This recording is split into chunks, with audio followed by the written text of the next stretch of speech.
Good morning, this is Akashvani Kohima, the morning news read by Ningyanem Hangsing. The Chaksang Public Organization CPO has welcomed the Nagaland government's decision to constitute a reservation review commission, calling it a positive stride towards fairness, transparency and a more inclusive employment policy for all tribes in Nagaland.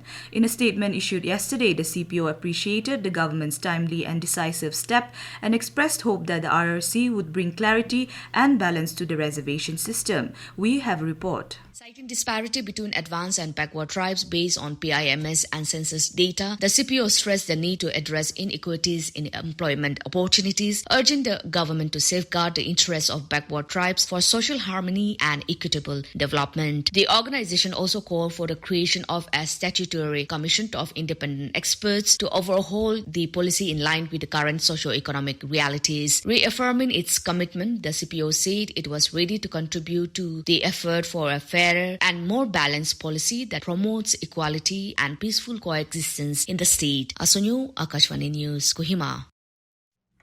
The Five Tribes Committee on Review of Reservation Policy CoRRP and the apex tribal bodies of the Angami, Ao, Lotha, Rengma and Sumi communities have called for indefinite non-participation in all state government functions, including the Independence Day celebrations on August 15 across 8 districts of the state.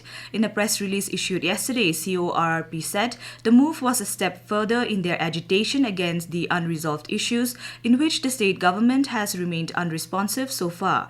It express appreciation to the 5 apex tribal bodies, Angami Public Organization, Ao Sindan, Lotha Hoho, Rengma Hoho and Sumi Hoho for standing by their joint meeting resolutions of August 9 and issuing a coordinated circular to all its frontal organizations and subunits for non-participation in all state government functions. The committee appealed to all the public, particularly the youth and students, to come forward, united in one voice and express their resentments through this peaceful non-participation which forms part of every democratic rights. It further requested the state government to avoid the temptation of coercing or intimidating the leaders of CSOs and public through use of government agencies at this stage to avoid any untoward situations.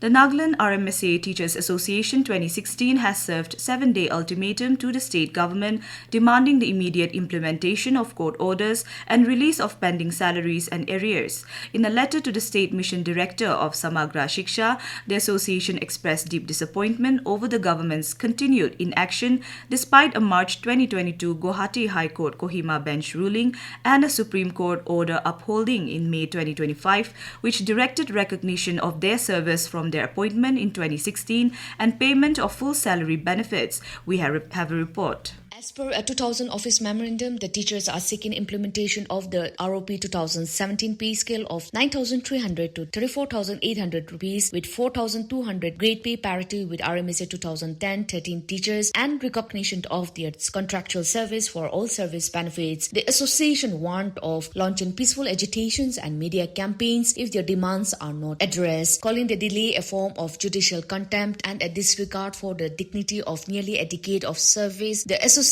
has demanded action within 7 working days, failing which they will be compelled to initiate democratic forms of protest. Asonyo, Akashvani News, Kohima. The Dimapur Municipal Council Sanitation Branch has warned that strict penalties will be imposed on residents and businesses who fail to comply with designated waste disposal timings between 6 p.m. and 5 a.m. Led by Sanitation Branch officials Achum Jami and Inzan Beni Hamsoy, the council issued the warning following repeated violations with waste being dumped outside permitted hours, particularly after scheduled garbage collection rounds. Despite prior instructions, it has come to the notice of the Sanitation Branch that waste continues to be deposited outside of the prescribed hours. They raise concerns over worsening unsanitary conditions, public inconvenience and environmental hazards, stressing that such actions undermine the efforts of sanitation staff and deface public areas. The DMC has urged all citizens to act responsibly and help enforce the rules. Violators will face legal action, including fines under the Municipal Act, the council cautioned. The stage is set for a blockbuster finale as Mon and Newland stormed into the final of the Dr. T. Au Trophy 2025 after delivering electrifying performances in their respective semi-final clashes yesterday.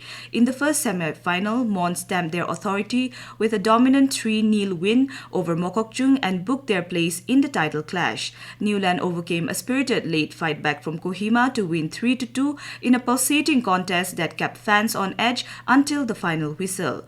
With both Mon and Newland showcasing attacking flair and tactical discipline, the grand finale on August 15 promises to be an epic.